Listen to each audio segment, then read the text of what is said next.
When Victoria Campbell discovered her husband's affair, she never imagined it would lead to a viral video that would change everything. The night Curtis Morrison pushed his 7 months pregnant wife onto a rain-soaked airport tarmac, millions of phones were recording. What happened next exposed a web of embezzlement, manipulation, and psychological warfare that reached far beyond one marriage. This is the true story of how a woman's worst betrayal became her greatest strength, and how a billionaire's unexpected intervention sparked a love story that defied every expectation. But the real twist, the viral fame that saved her life, also nearly destroyed it. Hit that like button if you are ready for a story that proves sometimes our darkest moments lead to our brightest futures. Subscribe for more incredible, true stories of resilience. The rain hammered against the windows of Millfield Private Airport like bullets against glass. Lightning split the darkness as Victoria Campbell pressed her face against the cold terminal window, watching the sleek Gulfstream jet taxi toward the runway. Her 7-month pregnant belly pressed against the glass as she searched desperately for any sign of her husband among the shadowy figures boarding the aircraft. Curtis Morrison had told her he was going on a business trip to secure their future.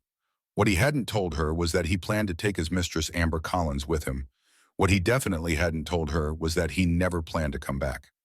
Victoria's hands trembled as she pulled out her phone and dialed his number for the 5th time in 10 minutes. Straight to voicemail. Again. The baby kicked hard against her ribs.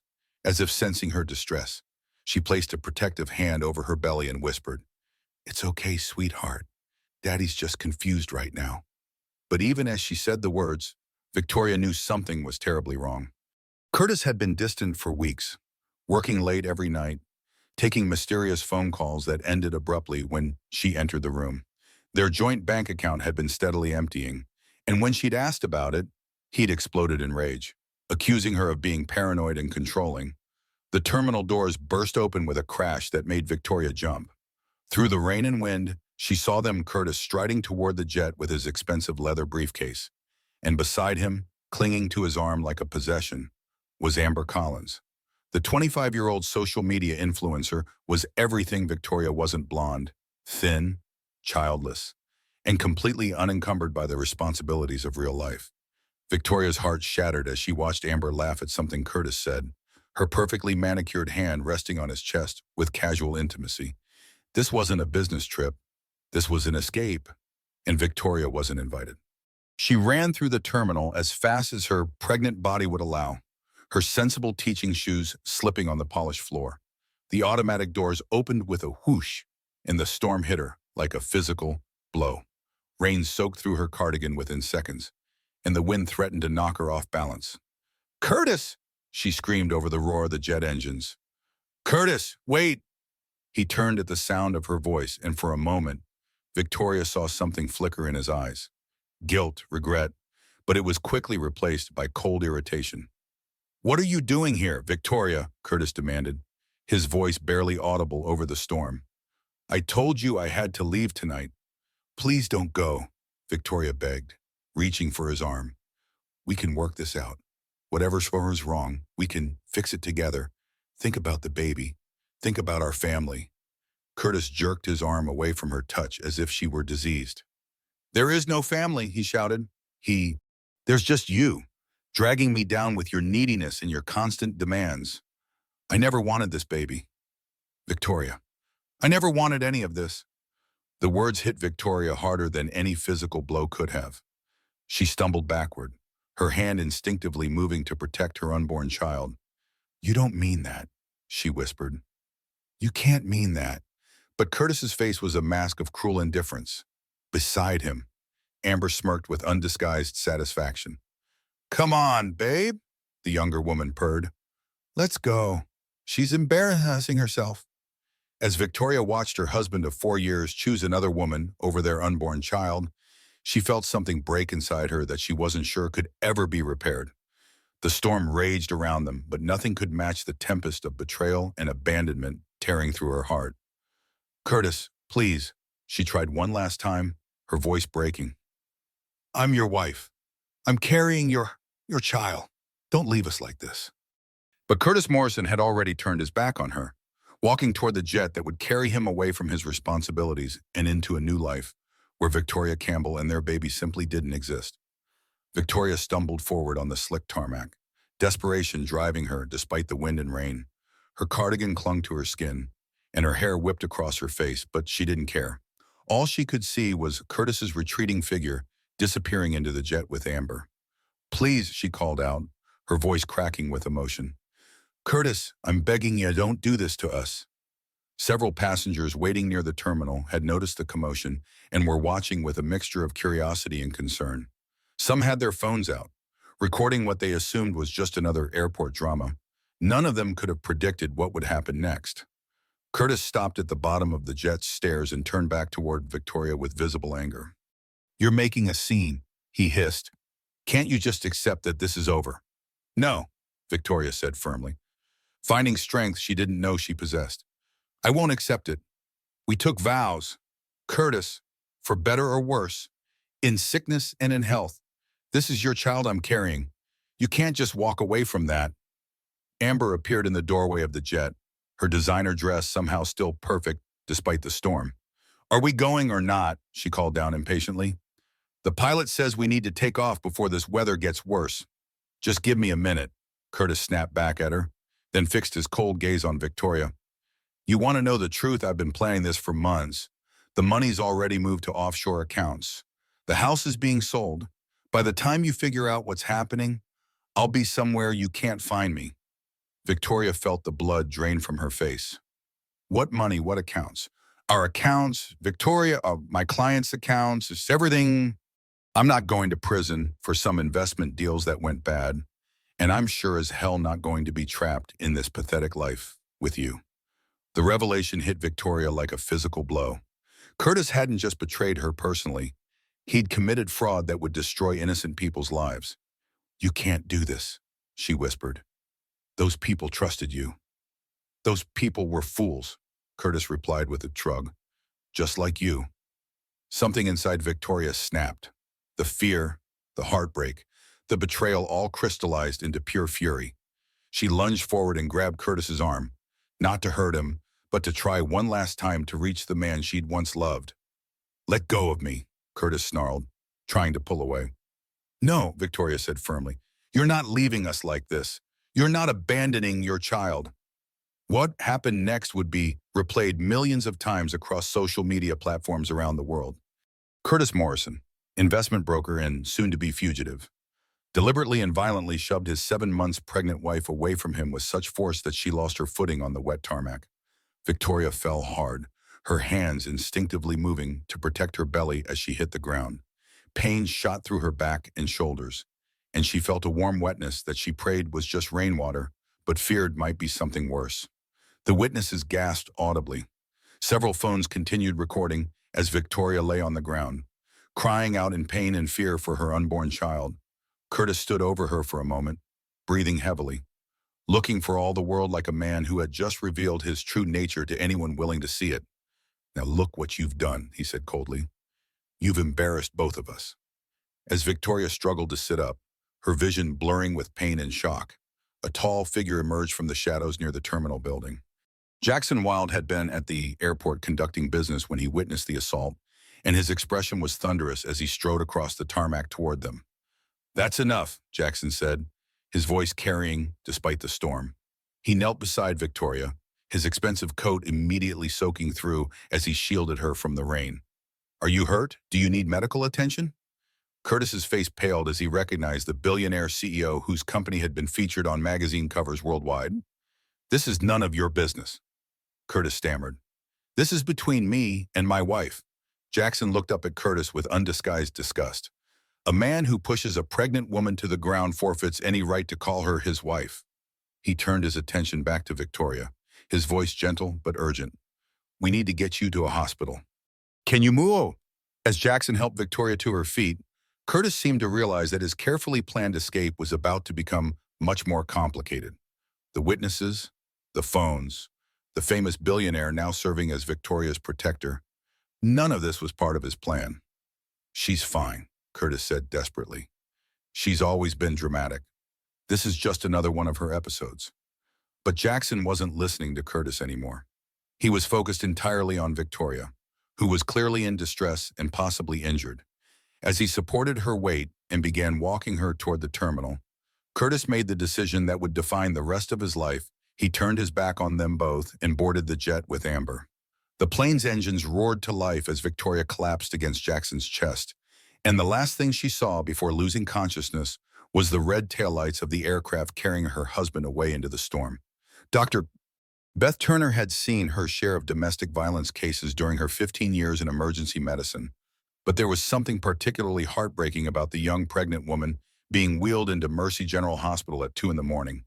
Victoria Campbell was conscious but disoriented, her clothes soaked from the storm, her eyes wide with fear for her unborn child.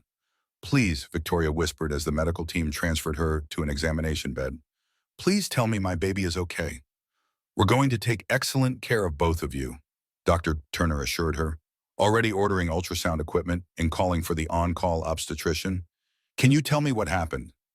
As Victoria struggled to explain the events at the airport, Jackson Wilde paced in the waiting room, his phone buzzing constantly with calls from his assistant and security team. He'd given his statement to the police, but his mind kept returning to the image of Victoria falling to the wet pavement, her husband's face cold with indifference. Detective Ray Hoffman arrived within an hour, his weathered face grim as he reviewed the initial report.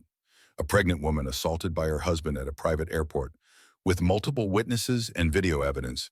It should have been a straightforward domestic violence case, but the fact that the perpetrator had apparently fled the country on a private jet complicated matters significantly. The victim's name is Victoria Campbell. Officer Martinez briefed Detective Hoffman. Husband is Curtis Morrison, some kind of investment broker. Witnesses say he deliberately pushed her down after she tried to stop him from leaving with another woman. "Any word on where that plane was headed?" Hoffman asked. "Flight plan listed the Cayman Islands as the destination, but we both know that doesn't mean much. Could have changed course once they were in international airspace." Detective Hoffman nodded grimly. He'd seen enough white-collar criminals to know the pattern: steal the money, flee the country, leave the family behind to face the consequences. What he hadn't expected was for the story to explode across social media before he'd even finished his first cup of coffee. The video had been posted to multiple platforms simultaneously by different witnesses. Within 6 hours, hashtags like "Airport Betrayal" and "PregnantWife Pushed" were trending nationwide. The footage was grainy and shaky, shot through rain and darkness, but the key moments were unmistakable. A pregnant woman pleading with her husband not to leave, the violent shove, her fall to the ground, and the man walking away without a backward glance. Comments poured in by the thousands. "This monster belongs in prison. How could anyone do this to their own wife and baby? She deserves so much better than this coward." But it wasn't just anger driving the viral response. Something about Victoria's vulnerability and dignity in the face of such cruelty had touched a nerve with viewers around the world. Here was a woman who had believed in her marriage, who had fought for her family until the very end, only to be literally knocked down by the person who should have protected her most.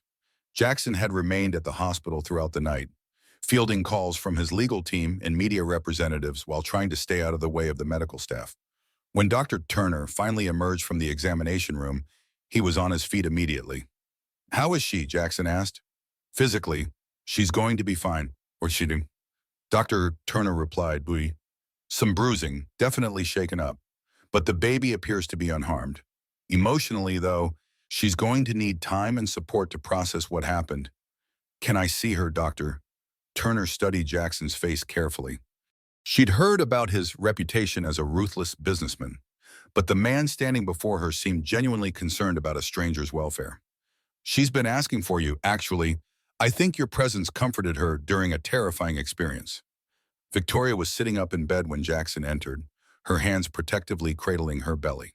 She looked exhausted but alert, her eyes following the news coverage playing silently on the room's television screen. "Is that really me?" she asked quietly, gesturing toward the screen where the airport footage was being replayed for what felt like the millionth time.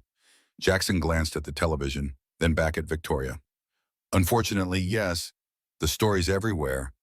Victoria closed her eyes and leaned back against the pillows. "I never wanted to be famous for this. I just wanted my husband to remember that he loved me." The simple statement broke Jackson's heart. He'd built his fortune by reading people, by understanding their motivations and weaknesses. But Victoria's only weakness had been believing that love could overcome greed and selfishness. I've been getting calls all night, Jackson said carefully. News outlets want interviews. My publicist thinks we should make a statement. We, Victoria looked at him with confusion. Jackson realized he'd overstepped. I'm sorry, I didn't mean to assume anything. It's just that after what happened at the airport, people are connecting us. Some of the coverage is suggesting that that we're, that you're my knight in shining armor, Victoria supplied with a bitter laugh. Trust me, Mr. Wilde, I learned tonight that there are no knights. There are just people who choose to be decent when it matters, and people who choose to be monsters. The words stung, not because they were aimed at him, but because they revealed how deeply Curtis's betrayal had wounded Victoria's faith in human nature. Jackson found himself wanting to prove that not all men were like her husband, that some people could be trusted to keep their promises and protect the people they claimed to love, as if reading his thoughts. Victoria added, "Thank you for helping me tonight. You didn't have to get involved, but you did. That means more than you know." Outside the hospital room, the story continued to spread across the internet like wildfire, transforming a private moment of betrayal into a public symbol of everything wrong with modern relationships. Neither Victoria nor Jackson could have predicted that their chance encounter in a storm would soon make them the most talked about people in America.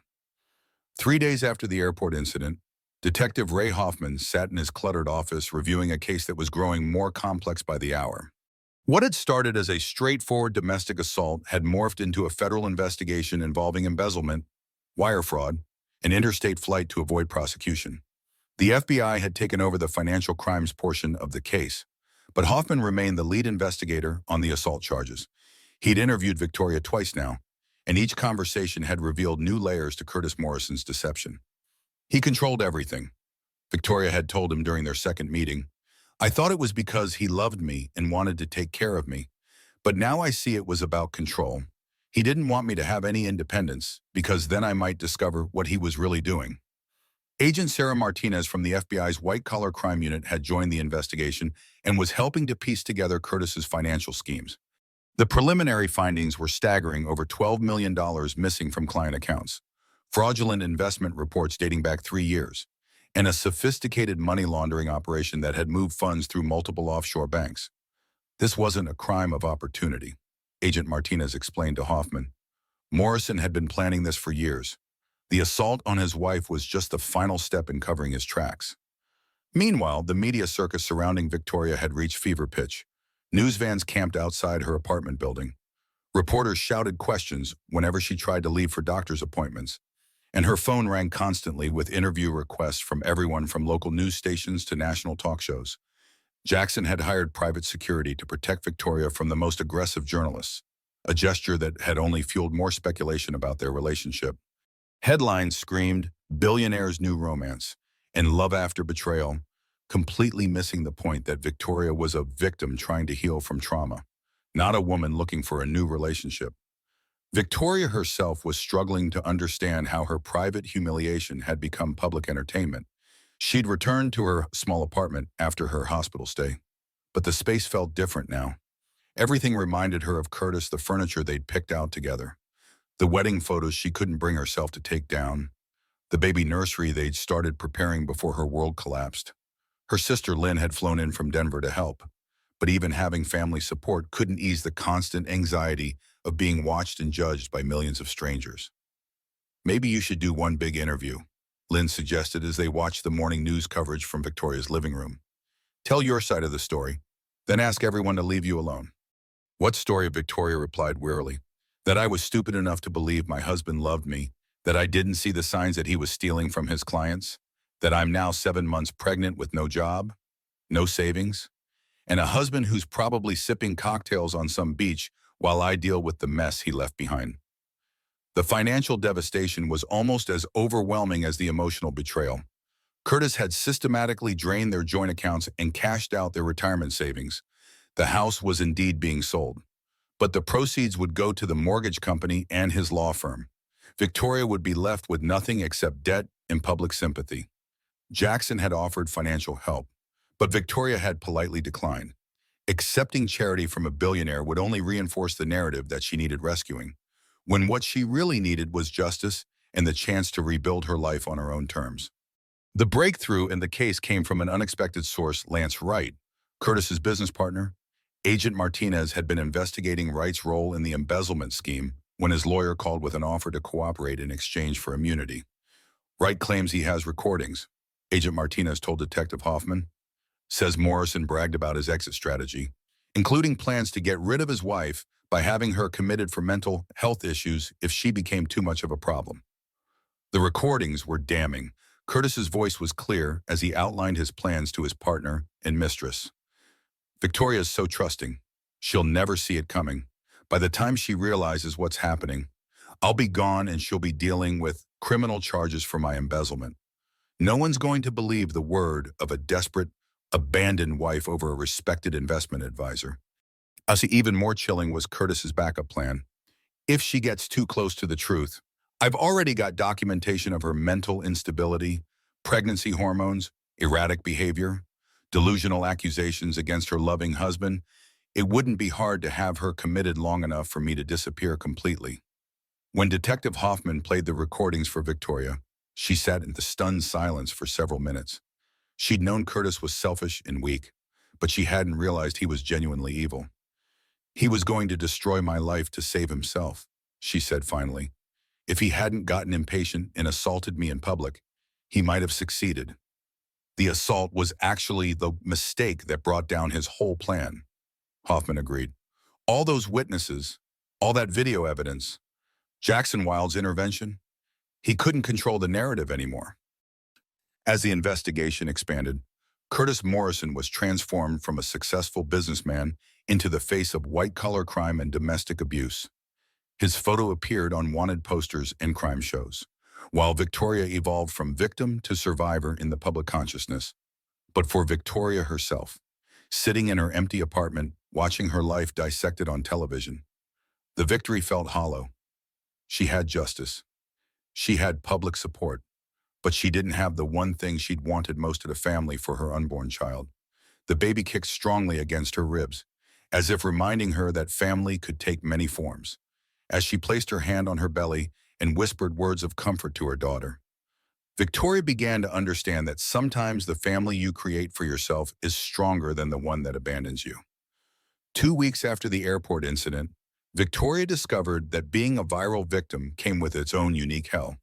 The initial wave of public sympathy had been replaced by something far more sinister. Internet trolls and conspiracy theorists who had decided that her story was too dramatic to be true. It started with a blog post titled "The Truth About Victoria Campbell, Why Her Story Doesn't Add Up." The anonymous author claimed to have inside information that Victoria had staged the entire incident as part of an elaborate scheme to gain sympathy and access to Jackson Wilde's fortune. The post included altered photos, manipulated audio clips, and completely fabricated witness testimonies that painted Victoria as a calculating opportunist. Within hours, the conspiracy theory had spread across social media platforms. Hashtags like Victoria Lies and Airport Hoax began trending. Comment sections filled with accusations that Victoria was a gold digger, a fake victim, and worse. Some posts included her home address and personal information, forcing her to hire security and consider leaving her apartment altogether. "They're saying I planned the whole thing," Victoria told Lynn, her voice shaking as she scrolled through hundreds of hateful messages on her phone. "They think I knew Curtis was embezzling money and wanted to get caught being abandoned so I could position myself as the innocent victim." Lynn took the phone away from her sister. "Stop reading this garbage. These people don't know you, and they don't know what really happened." But the damage was already done. Victoria's confidence, slowly rebuilding after Curtis's betrayal, crumbled under the weight of public scrutiny. She began second-guessing every decision, wondering if her actions at the airport had somehow been wrong, if she really had been dramatic and attention-seeking, as the trolls claimed. The conspiracy theory gained legitimacy when Curtis's expensive legal team, hired with stolen money, began pushing the same narrative through carefully planted media stories. Anonymous sources close to the investigation suggested that Victoria had known about the embezzlement all along. Experts analyzed the airport footage and claimed her fall looked staged. Even some legitimate news outlets began questioning whether the public had been too quick to accept Victoria's version of events.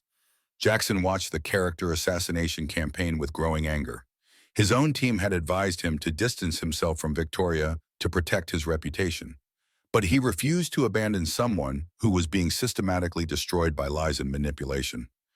This is exactly what Curtis wanted, Jackson told his publicist during a heated conference call.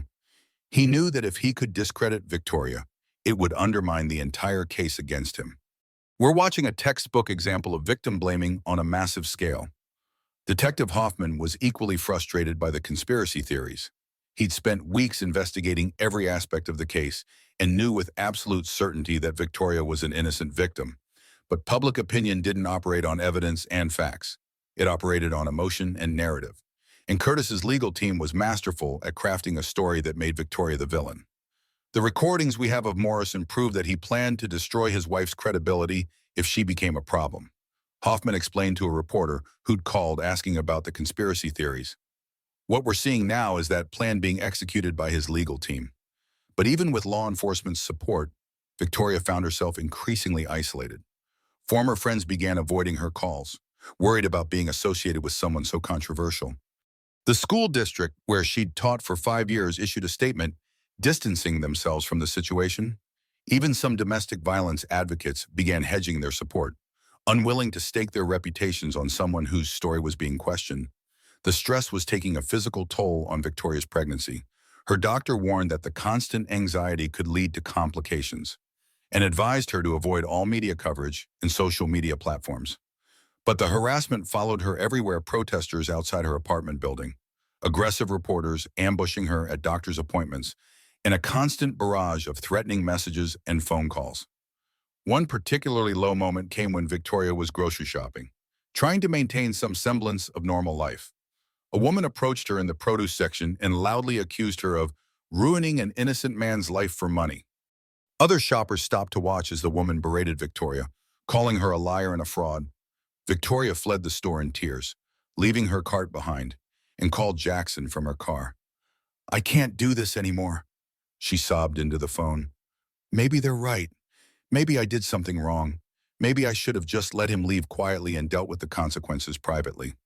"Victoria, listen to me," Jackson said firmly. "This is what Curtis wanted.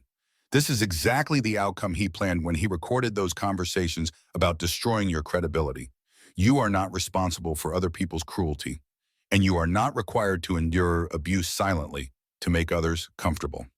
The turning point came when Lance Wright, Curtis's former business partner, agreed to do a televised interview with Detective Hoffman present. Wright had immunity in exchange for his cooperation, and he was ready to reveal the full extent of Curtis's manipulation and planning. "Curtis Morrison is a sociopath," Wright told the interviewer. "He spent months planning how to destroy his wife if she interfered with his escape plan. The conspiracy theories you're seeing online aren't organic. They're part of a deliberate campaign orchestrated by his legal team using the money he stole from his clients."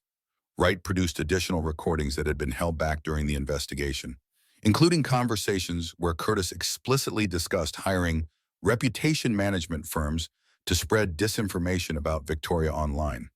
He knew that if he could make people doubt Victoria's story, it would create reasonable doubt about his own crimes. Wright explained, "What you're witnessing isn't internet vigilantism. It's psychological warfare being waged by a criminal against his victim." The interview changed everything overnight. The conspiracy theorists suddenly looked like useful idiots being manipulated by a master manipulator. Public opinion swung back toward Victoria, this time with an understanding of how easily truth could be distorted by those with enough money and motivation.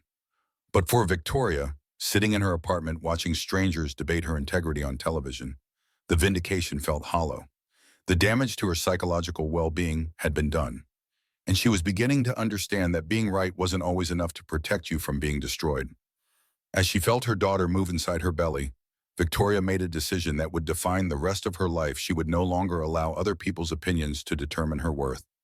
The woman who had once believed that love and truth would always prevail was gone, replaced by someone who understood that sometimes survival requires becoming stronger than you ever wanted to be. Victoria's labor began during a thunderstorm, as if her daughter had chosen to enter the world during the same type of weather that had changed everything 3 months earlier. Jackson had insisted on being at the hospital, despite Victoria's protests that he'd done enough already. and Lynn flew back from Denver to be present for her niece's birth. Dr. Beth Turner, who had treated Victoria after the airport assault, was on duty when the contractions started. She'd grown fond of the young woman who had endured so much public scrutiny while preparing to become a single mother, and she was determined to ensure that this birth would be a positive experience despite all the trauma that had preceded it. "She's beautiful," Dr. Turner announced as she placed the baby girl on Victoria's chest. 8 pounds, 2 ounces, and absolutely perfect. Victoria looked down at her daughter's face and felt a love so overwhelming that it made everything else fade into insignificance. This tiny person had never asked to be born into such chaos, but she was here now, and Victoria would spend the rest of her life making sure she felt wanted and protected. "Hello, Emma," Victoria whispered, using the name she'd chosen months earlier when she still believed Curtis would be there to help raise their child. "Mommy's here, sweetheart. Mommy's going to take such good care of you." Jackson stood back respectfully, but Victoria could see the emotion in his eyes as he watched the scene. Over the past few months, he'd become more than just the stranger who'd helped her. He'd become a friend who understood that sometimes people needed support without conditions or expectations. "Would you like to hold her?" Victoria asked him, surprising everyone in the room, including herself.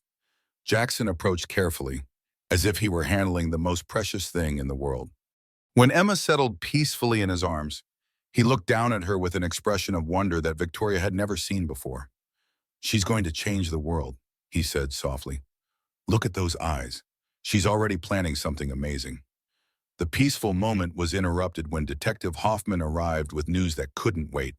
Curtis Morrison had been arrested in Grand Cayman, attempting to board another private jet with a fake passport and over $2 million in cash. He was heading to a non-extradition country, Hoffman explained. But the Cayman authorities held him based on our international warrant. He'll be extradited back to the United States within the week. Victoria felt a complex mix of emotions at the news.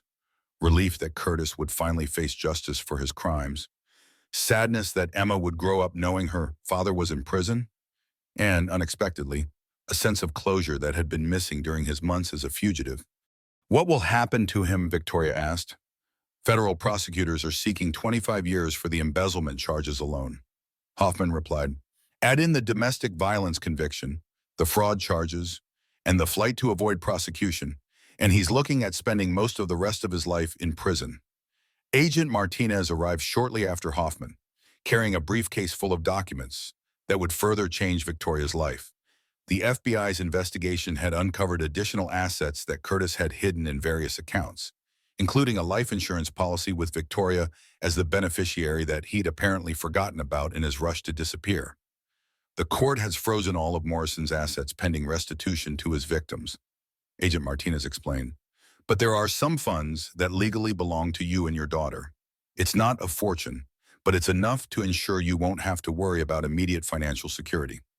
Victoria looked down at Emma, who was sleeping peacefully in her arms, oblivious to the complicated world she'd been born into. For the first time in months, Victoria felt hopeful about their future. Not because of the money, but because she was finally free from Curtis's manipulation and control. "I want to do something meaningful with whatever money there is," Victoria told the agents. "Curtis destroyed so many lives with his greed. I want to use his money to help repair some of that damage." Jackson smiled at her words. "What did you have in mind?" "A foundation for single mothers and domestic violence survivors," Victoria replied without hesitation.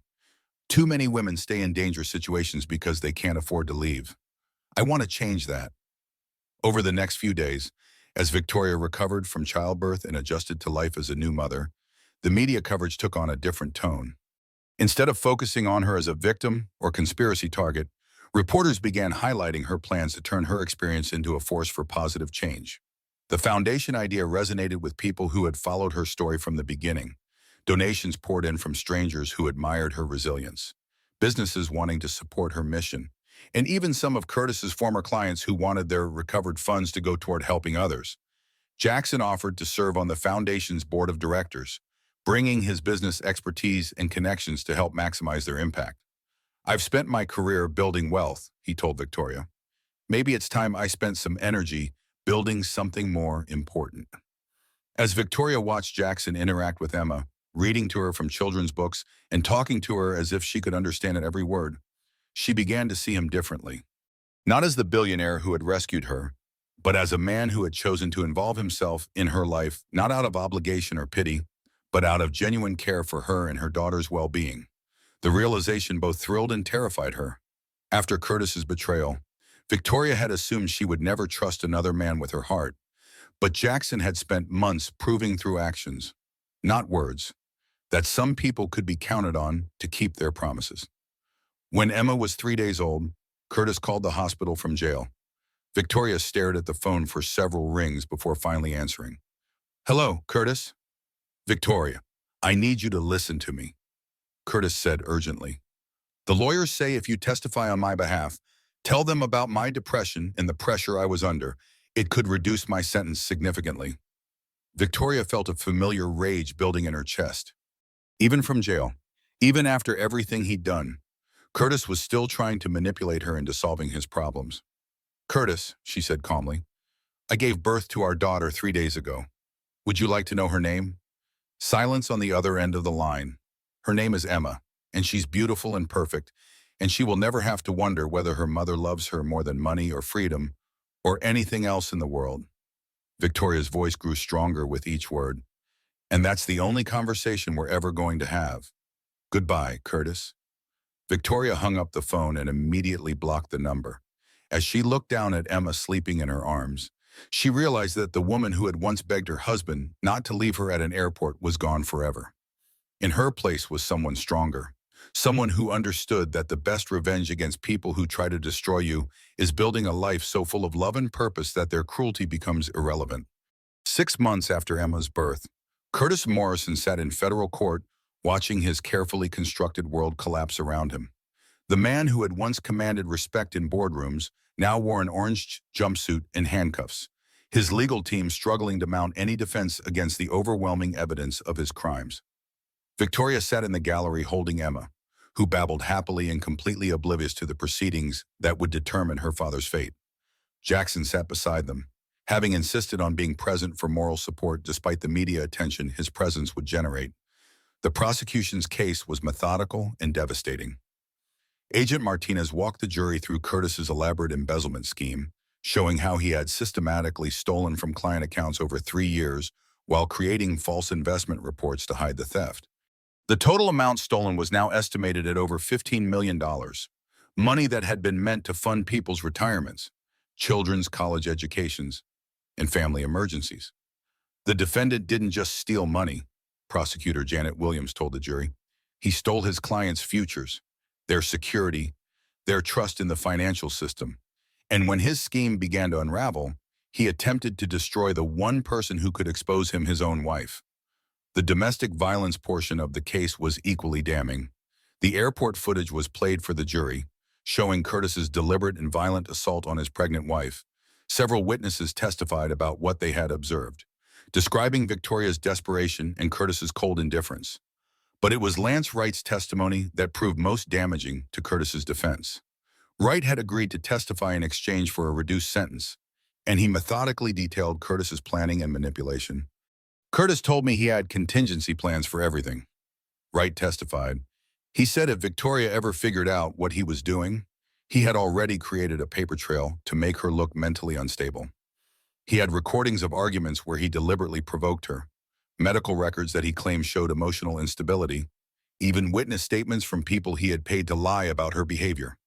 The recordings that Wright had provided were played for the jury, Curtis's voice clear as he outlined his plans to destroy Victoria's credibility if she became a problem. "She's so trusting and emotional," Curtis could be heard saying. "If I need to get rid of her, it won't be hard to convince people that pregnancy hormones made her delusional. Who's going to believe the word of an abandoned, hysterical wife over a respected businessman?" Victoria felt physically sick listening to the recordings. Even knowing that Curtis had manipulated her, hearing the coldness in his voice as he planned her destruction was almost unbearable. Emma sensed her mother's distress and began to fuss, prompting Jackson to gently take the baby so Victoria could focus on the proceedings. Curtis's defense team attempted to paint him as a man who had made poor decisions under extreme financial pressure. But their arguments fell flat in the face of such overwhelming evidence of premeditation and cruelty. The jury deliberated for less than 4 hours before returning guilty verdicts on all counts.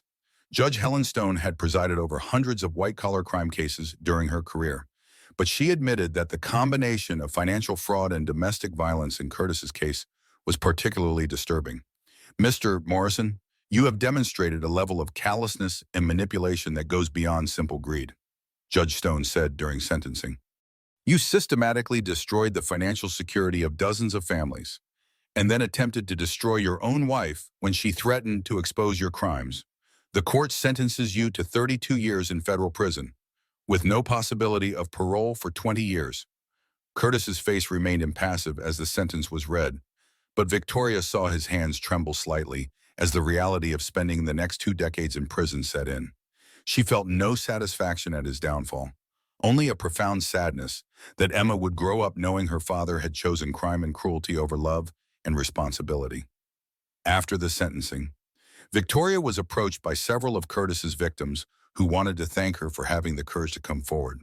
These were ordinary people, teachers, nurses, retirees, whose lives had been devastated by Curtis's greed. If you hadn't stopped him when you did, he would have stolen even more. An elderly man named Frank told her, "My wife and I lost our entire retirement savings, but at least now we have some hope of getting part of it back." The victims' stories reinforced Victoria's determination to use her experience for positive change. The foundation she had established was already helping single mothers and domestic violence survivors, but she wanted to expand its mission to include financial literacy and protection for vulnerable investors.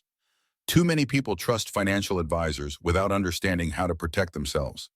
Victoria explained to a reporter after the sentencing, Curtis was able to steal so much because his clients didn't know what questions to ask or what warning signs to look for. I want to change that. Jackson had been quietly instrumental in growing the foundation, not just through financial contributions, but by connecting Victoria with other business leaders who shared her passion for helping others.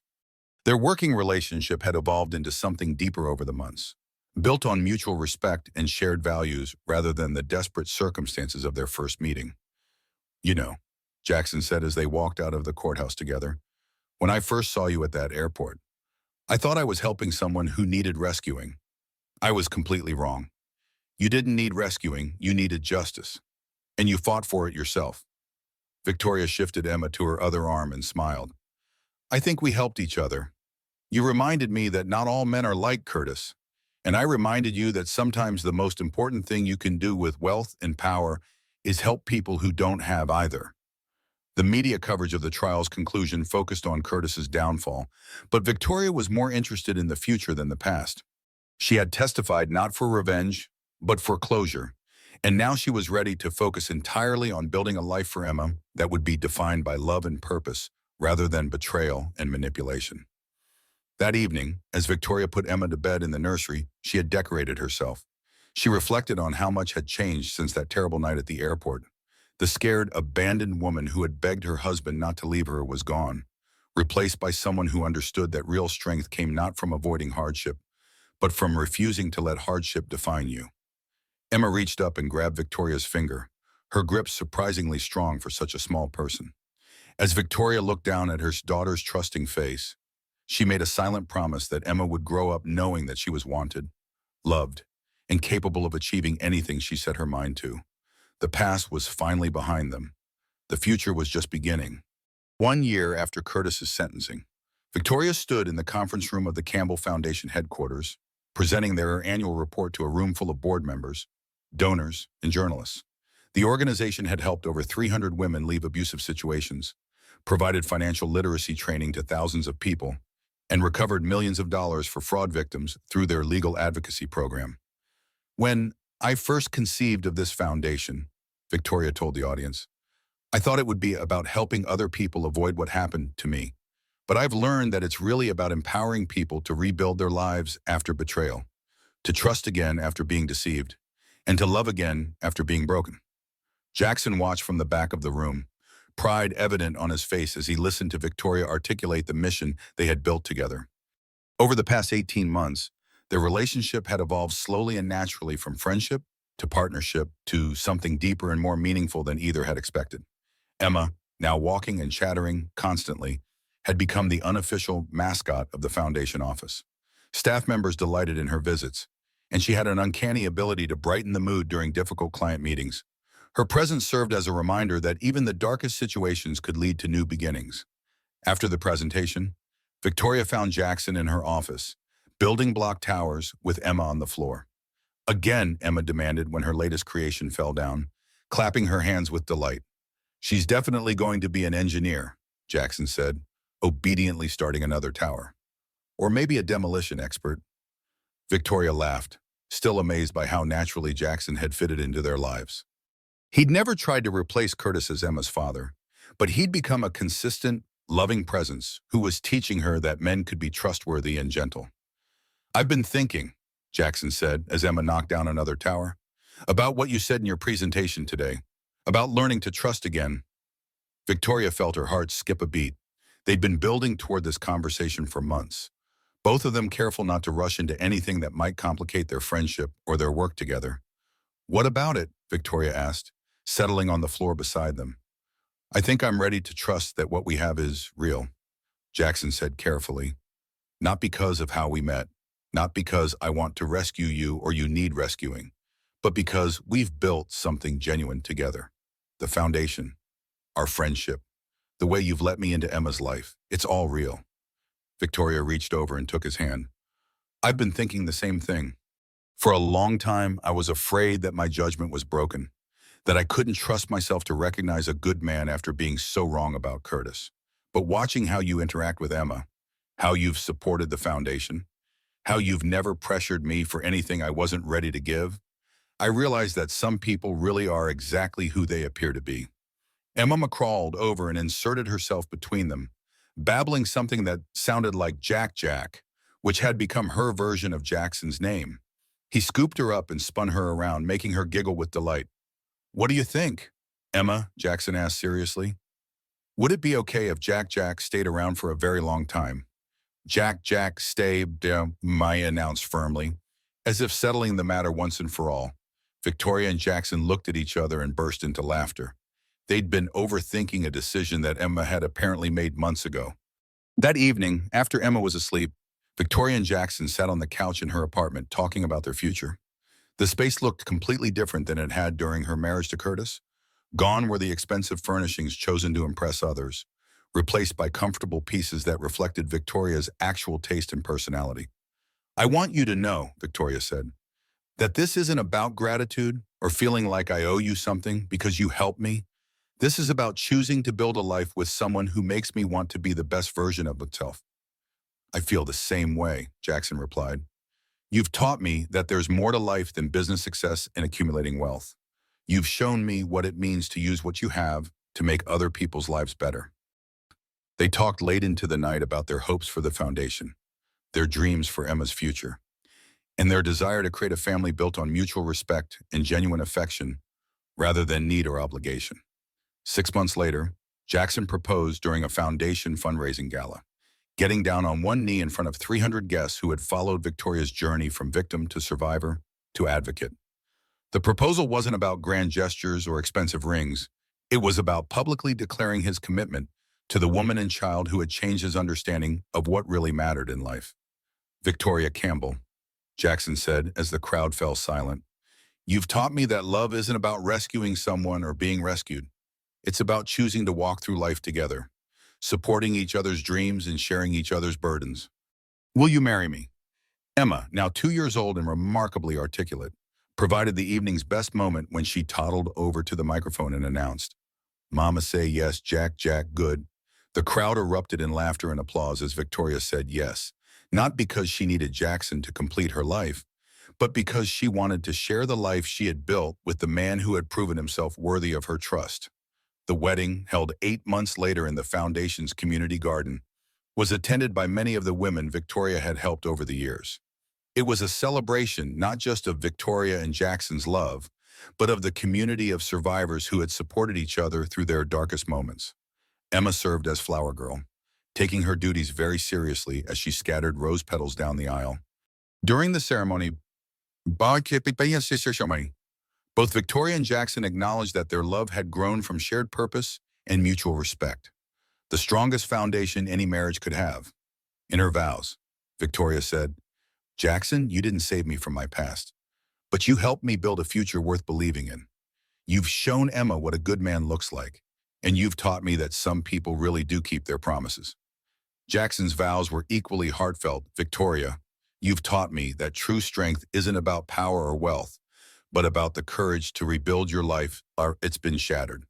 You've shown me what it means to love unconditionally, and I promise to spend every day proving myself worthy of the trust you've placed in me." As they exchanged rings, Curtis Morrison was serving his sentence in federal prison, largely forgotten except by the victims whose lives he had destroyed.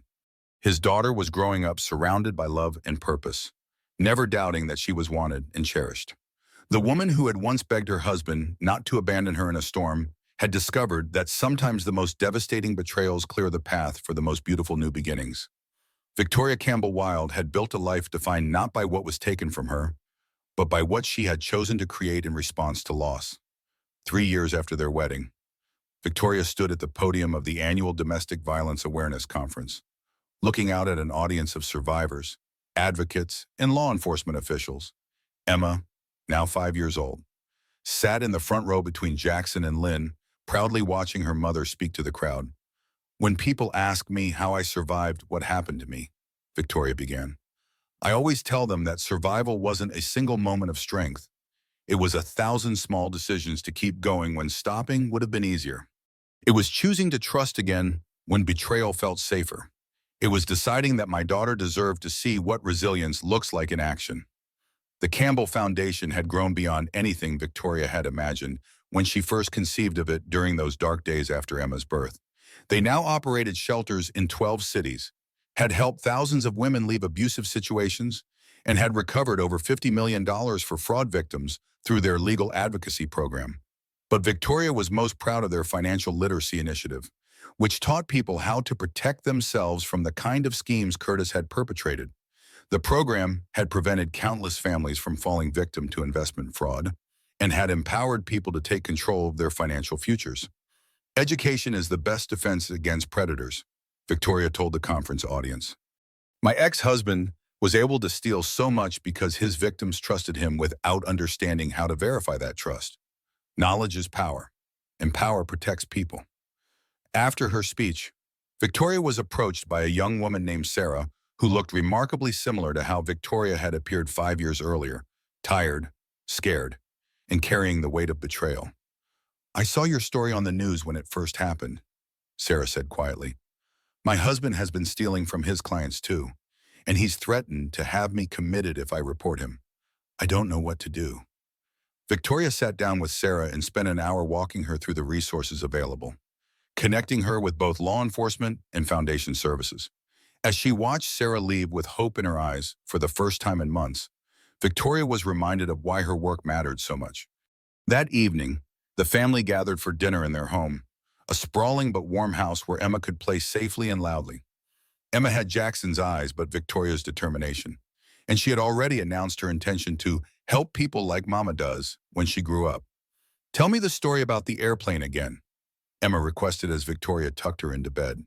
It had become a bedtime ritual, Victoria's age-appropriate version of how they had found Jackson and how their family had come together. In Emma's version, it was an adventure story about a brave princess who stood up to a mean dragon and found her real family in the process. "Once upon a time," Victoria began, "there was a princess who was very sad because someone she trusted had been mean to her. But then a knight helped her, and they became the best of friends. And the princess realized that sometimes the most terrible storms lead to the most beautiful rainbows." "And they lived happily ever after?" Emma asked, even though she knew the ending by heart. "They lived happily ever after," Victoria confirmed, kissing her daughter's forehead. After Emma was asleep, Victoria and Jackson sat on their back porch watching the sunset. It was these quiet moments that Victoria treasured most. The ordinary evenings that felt extraordinary because they were built on a foundation of trust and genuine affection. "I got a call from Detective Hoffman today," Jackson mentioned casually. "Curtis is up for parole review next year." Victoria felt a familiar tightness in her chest at the mention of her ex-husband's name, but it passed quickly. Curtis Morrison had lost the power to terrify her years ago. "Will you testify at the hearing?" Jackson asked. Victoria considered the question carefully. "I think so, not because I'm afraid of him being released, but because his victims deserve to have their voices heard. And because Emma should know that her mother never backed down from doing what was right." They sat in comfortable silence for a few minutes, watching their neighbors walk their dogs and children play in yards up and down the street. It was the kind of normal, peaceful life that Victoria had once thought was boring, but now understood was precious.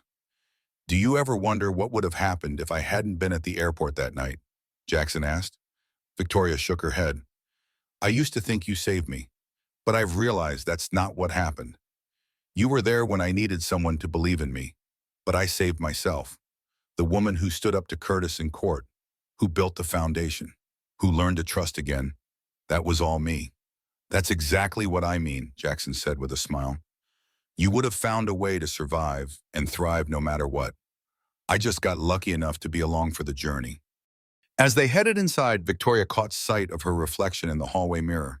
The woman looking back at her bore little resemblance to the broken, desperate person who had pleaded with her husband not to leave her on that rainy night 5 years earlier. This woman had confidence in her eyes, purpose in her posture, and the kind of inner strength that comes from surviving the worst and choosing to build something beautiful from the wreckage. Emma's laughter drifted down from upstairs as she talked to her stuffed animals in bed, planning elaborate adventures for the next day. Jackson was in the kitchen making tea, humming off-key the way he always did when he was content. The foundation would help more families tomorrow, the cycle of healing and empowerment continuing to spread outward like ripples on a pond. Victoria Campbell-Wilde had learned that happy endings weren't about perfect circumstances or being rescued by someone else. They were about making the decision, again and again, to choose love over fear, hope over bitterness, and purpose over self-pity. The storm that had once threatened to destroy her had instead washed away everything that wasn't real, leaving behind only what truly mattered: the ability to love and be loved authentically, the strength to help others find their own power, and the wisdom to understand that every ending was also a beginning. As Victoria turned off the lights and headed upstairs to her family, she realized that her story had never really been about the man who pushed her down. It had always been about the woman who chose to stand back up. 5 years later, Victoria stood in the boardroom of Campbell Foundation headquarters, looking out at the city skyline through floor-to-ceiling windows. The organization now occupied 3 floors of a downtown office building, employed over 200 people, and had helped more than 10,000 women rebuild their lives after domestic violence and financial abuse. Emma, now 10 years old, burst through the door with the kind of energy that only children possess. "Mama, guess what?" Emma announced breathlessly. "Mrs. Peterson says I can present my project about the foundation to the whole school assembly." Victoria smiled at her daughter's enthusiasm. Emma had inherited not just her mother's determination, but also Jackson's strategic thinking abilities. Her school project about domestic violence prevention had impressed her teachers with its maturity and insight. "That's wonderful, sweetheart," Victoria said, pulling Emma into a hug. "What are you going to tell them?" "I'm going to tell them that heroes aren't just in movies," Emma replied seriously. "Sometimes they're regular people like you who help other regular people become heroes too." Jackson appeared in the doorway, having finished his own board meeting downstairs. Wild Industries had partnered with the Campbell Foundation on numerous initiatives, creating a model for how successful businesses could contribute to social change. "Ready for lunch?" Jackson asked, but his expression was more serious than usual. Victoria recognized that look. It meant he had news that needed to be discussed privately. She asked Emma to wait in the reception area with Miss Chen, the foundation's office manager who always kept art supplies available for Emma's visits. "What is it?" Victoria asked once Emma was out of earshot. "Curtis was denied parole again," Jackson said quietly. "Detective Hoffman called. The board reviewed all the victim impact statements and determined he's still too much of a risk for early release." Victoria felt a complex mix of emotions at the news. Relief that Curtis would remain in prison where he couldn't hurt anyone else. Sadness that Emma's biological father had chosen a path that led to such complete destruction, and surprisingly, a kind of peaceful closure that she hadn't expected. "How do you feel about it?" Jackson asked, studying her face carefully. "Free," Victoria replied after a moment of consideration. For years, I've been waiting for the other shoe to drop, wondering if he would somehow find a way to hurt us again. Now I know that Emma will be an adult before he has any chance of being released. And by then, she'll be strong enough to handle whatever relationship she chooses to have with him. They walked to their favorite restaurant, a small place near the foundation offices where Emma could get her beloved grilled cheese sandwich and where Victoria and Jackson could talk without interruption.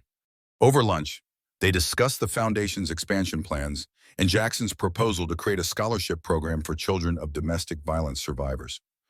I want Emma to grow up knowing that her story, our story, helped create opportunities for other kids who face similar challenges.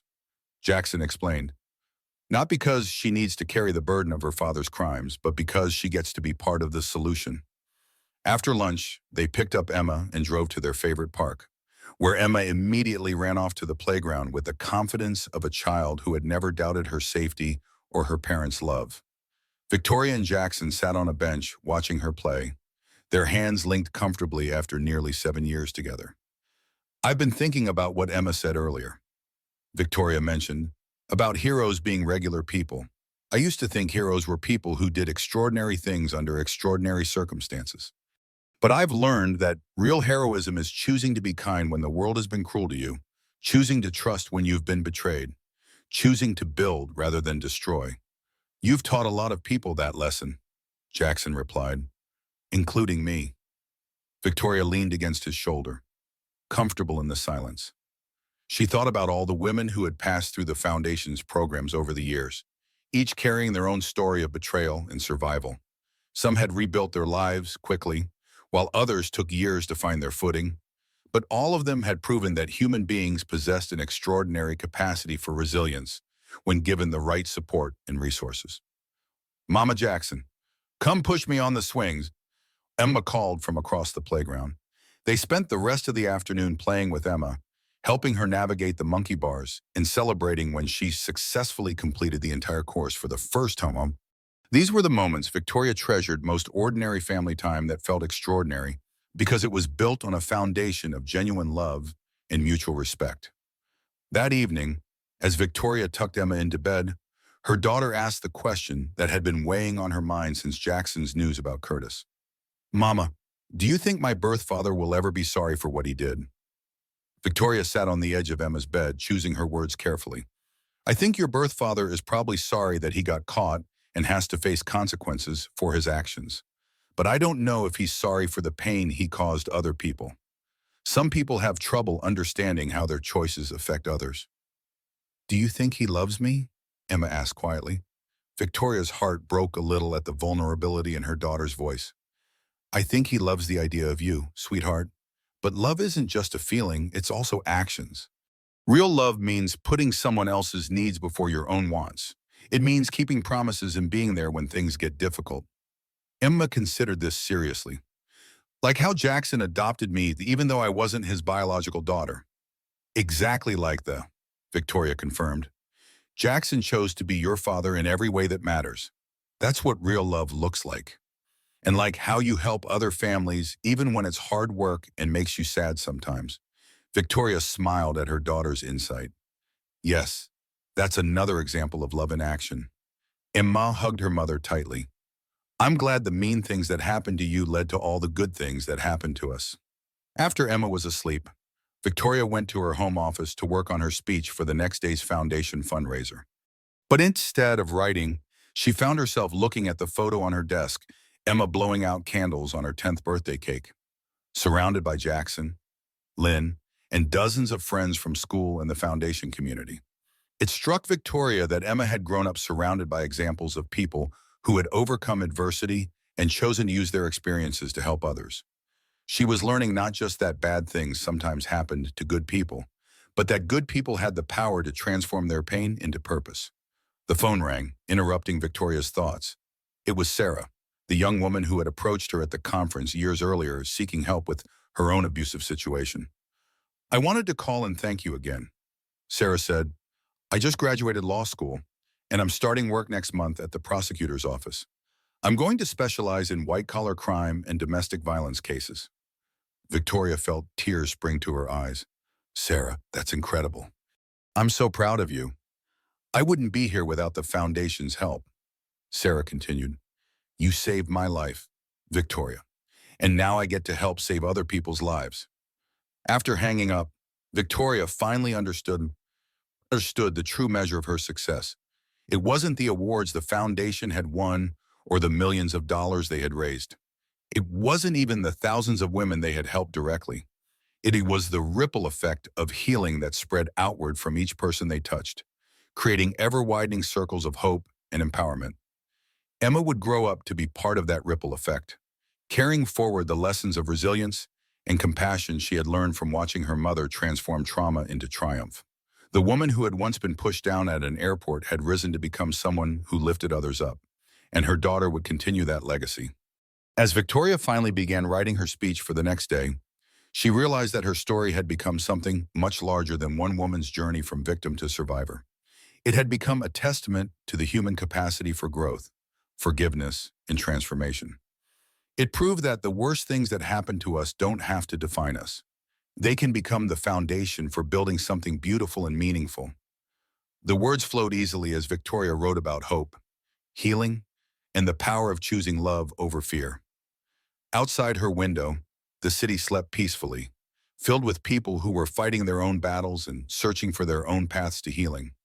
Tomorrow, Victoria would stand before another audience of survivors and advocates, sharing the message that had sustained her through the darkest periods of her life, that every ending was also a beginning, that every setback was an opportunity to build something stronger, and that love, real, authentic, unconditional love, always had the power to overcome betrayal.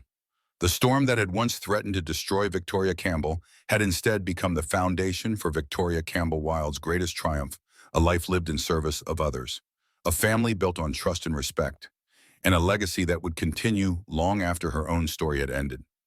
In the end, the most powerful response to being pushed down wasn't getting back up. It was helping others learn to stand,